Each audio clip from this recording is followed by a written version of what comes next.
Okay, so here we go with part two. So we're on number 10 of the review for Unit 6, Test 2. Which two expressions are equivalent? Remember, equivalent means equal. They represent the same thing. I see a whole bunch of letters and a whole bunch of problems. What I'm going to do is I'm going to choose a number and I'm going to plug it in and I'm going to see if they give me the same answer. My favorite number to plug in for these is the number 2. Okay, so that's what I like to plug in. So that way, when I plug in a 2 here, I get 3 times 2, which is 6, because I'm going to do my parentheses first. 6 plus 4, which gives me 10. Okay, so that's how it gives me 10. And then I need to see if it gives me the same thing on this side. Well, 4 plus 3, 4 plus 3 is 7. 7 times 2 is 14. Are those equivalent? Well, no, because 10 does not equal 14. All right, so let's try this second one. So I'm going to use a 2 again because I'm going to use it for all of them. So if I plug in a 2 here, 2 times 2 is 4. 12 minus 4 is going to give me 8. So this side is 8. On this side, I have 2 times 2 because I'm going to put in a 2 again, and that's 4. 12 minus 4 is 8. This one is equivalent because it gives me the same thing.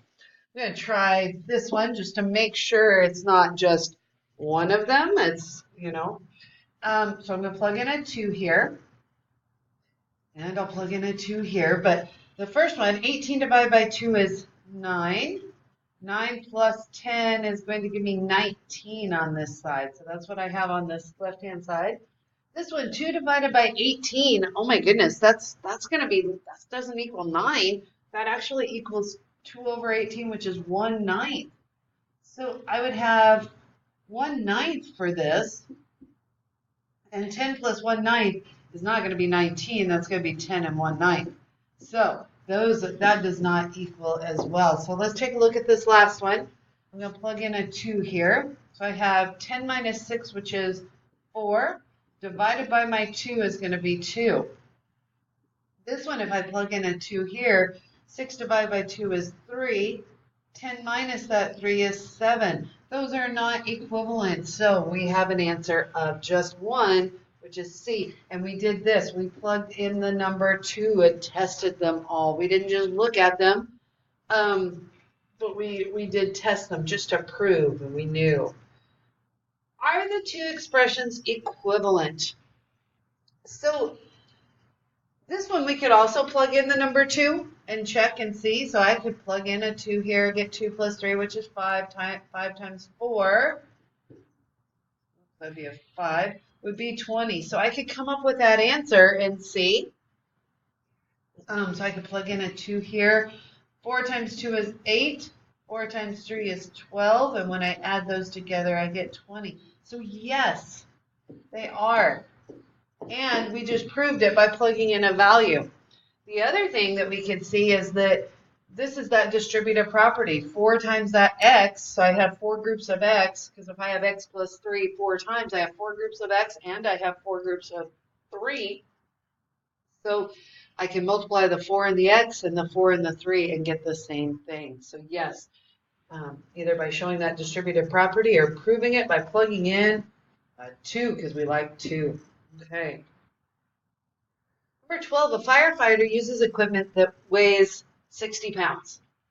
The firefighter weighs X amount of pounds. Which equation could be used to find T, the total weight of the firefighter and his equipment? Well, if the firefighter weighs 200 pounds, with his equipment too, he's up to 260 pounds. So we have to think, well, what did I do? I have to add the equipment to the firefighter. So I've got to add the equipment to the firefighter.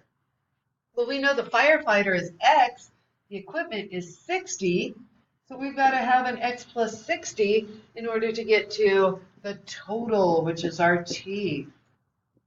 And if I take a look, the only one that has X plus 60 to get the total would be this one right there, that B. But to get to a total, we have to add the two things together. What is a prime factorization of 100? Well, I have my answer choices there. And I can multiply all of these. One of the first things that I notice, I see this number right here, 25. Well, 25 is not a prime number because 25 could be written as 5 times 5, which are prime numbers. So this one I know can't be my answer because of that 25. So the other ones I just need to kind of test and see.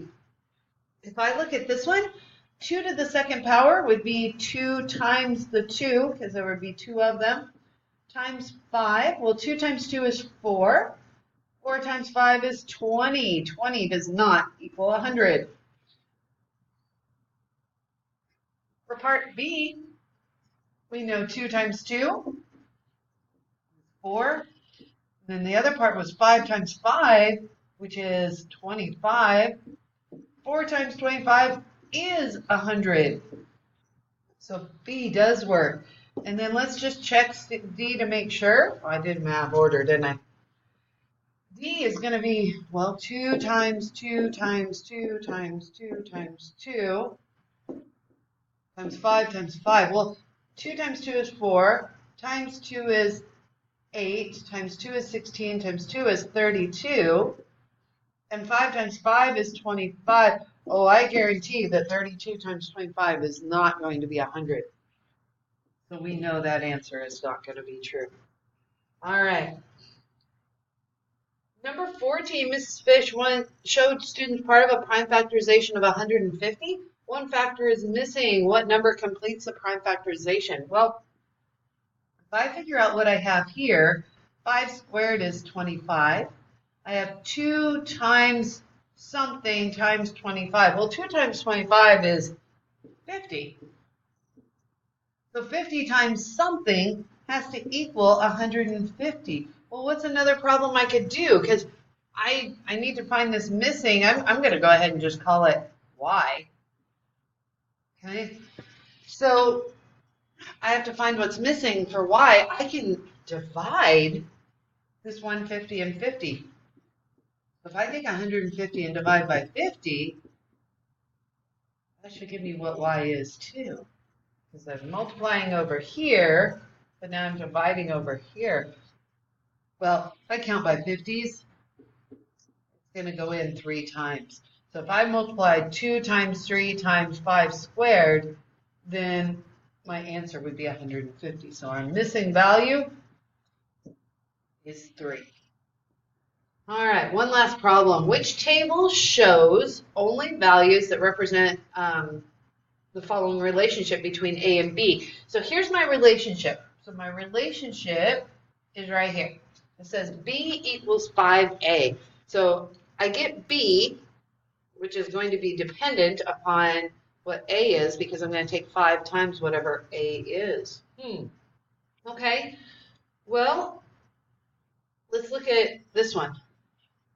How do I get from 2 to 52? Well, the only way I could get there, it's getting larger, so I'm either adding or I am multiplying by something, but my goal is to multiply by 5. Am I multiplying? The question is, am I taking 5 times 2? Am I taking 5 times 4? Am I taking 5 times 6? Am I taking 5 times 8? Well, I'm not. If you notice, they just squished them together and called it 52, 54, 56, 58, rather than multiplying them. So no, A is a big no. Let's go down to B down here. Well, again, we're checking to see, we're multiplying by 5. So if I multiply by 5 here, whoops, I'm going to put it up front because it was 5A. So 5 times 2, 5 times 2, or 5 times 4, 5 times 6, 5 times 8. Well, it looks like to get 3, 1, 1, and 3, they didn't multiply by 5. It looks like they found the difference. They subtracted the two numbers, whatever they were. And so B is not going to be as well. So let's test C. So 5, again, we're testing 5 times 2, 5 times 4, 5 times 6, 5 times 8. Well, 5 times 2 is 10. 5 times 4 is 20. 5 times 6 is 30. 5 times 8 is 40. So C is a table that would work. Well, let's just double check on D. 5, we're going to check again, 5 times all of these. Well, Oh, I see what they did on this one. Do you see what they did? Huh. Maybe put next to here what they did. Did they didn't multiply. What did they actually do to end up with these numbers instead? Okay, so maybe write it over here on this right hand side, and then we'll know that you listened as well. All right, so there is our review. Good luck on the test. You got this.